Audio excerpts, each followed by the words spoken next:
ధనము కూడబెట్టి ధర్మంబు చేయక తాను దినక లెస్స దాచుగాక తేననీగ కూర్చి తెరువరికీయదా విశ్వదాభిరామ వినురవేమా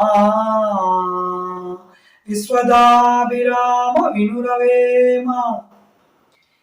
తేనెటీగ తను దాచిన తేనెను దారిన పోయేవాడు దోచుకుపోయినట్లు కూడబెట్టిన ధనము ధర్మమన్నా చేయాలి, తినన్నా తినాలి, లేకపోతే దొంగ దోచుకొని పోతాడు.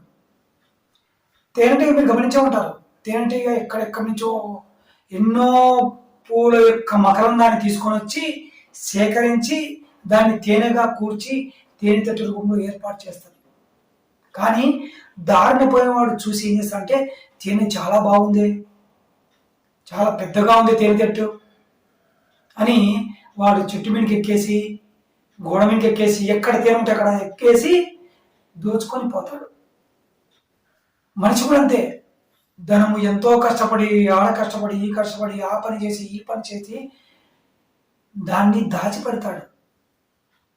ఇక్కడ దొంగ అంటే ఎవరో కాదు, దొంగలు ఎత్తుకుపోతారంటే ఎవరో కాదు. ఒకప్పుడు దొంగలు ఎత్తుకుపోయే వాళ్ళేమో, ఇప్పుడు దొంగలంటే sugar, BP, heart stroke, paralysis, కాళ్ళ నొప్పులు, కీళ్ళ నొప్పులు, ఇవన్నీ ఒక్కొక్క దొంగ వచ్చి మన మీద అటాక్ చేస్తాడు.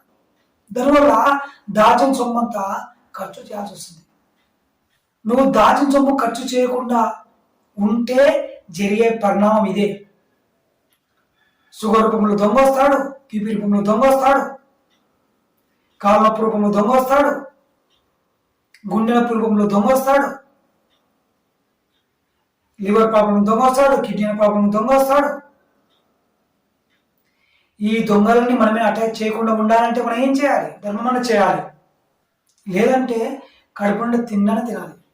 మనం ఏం అంటే తెచ్చి సంపాదించిన డబ్బంతా దాచిపెడుతూ ఉంటాం.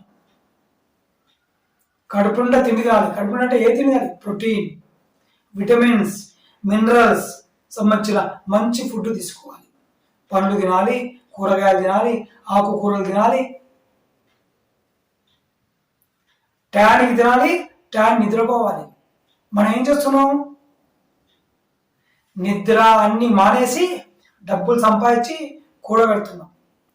సరైన నిద్ర లేకపోవడం వల్ల, సరైన తిండి లేకపోవడం వల్ల ఎన్నో రోగాలు దొంగ రూపంలో వచ్చి మనల్ని కుంగి కుచింపజేసి ఆ డబ్బును ఖర్చు చేయించి దోచుకొని పోతున్నాయి.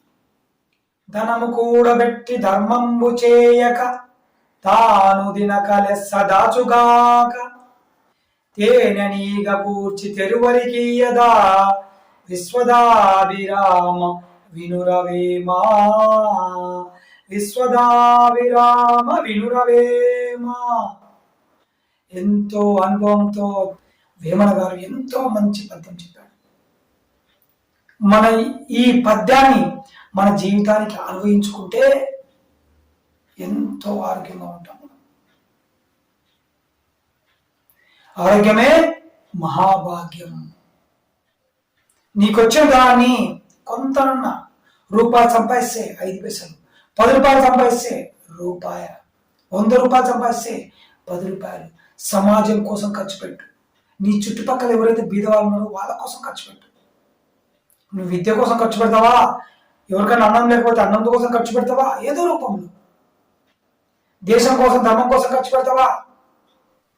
కాబట్టి మనం సంపాదించిన ధనంలో ఎంతో కొంత ఖర్చు పెట్టాలి, ధర్మం చేయాలి. కనీసం మన శరీరానికి సరైన పోషణను ఇవ్వాలి. లేకపోతే రోగాల రూపంలో మన ధనాన్ని దోచుకుపోతున్నాయి. ఆలోచించండి మిత్రులారా.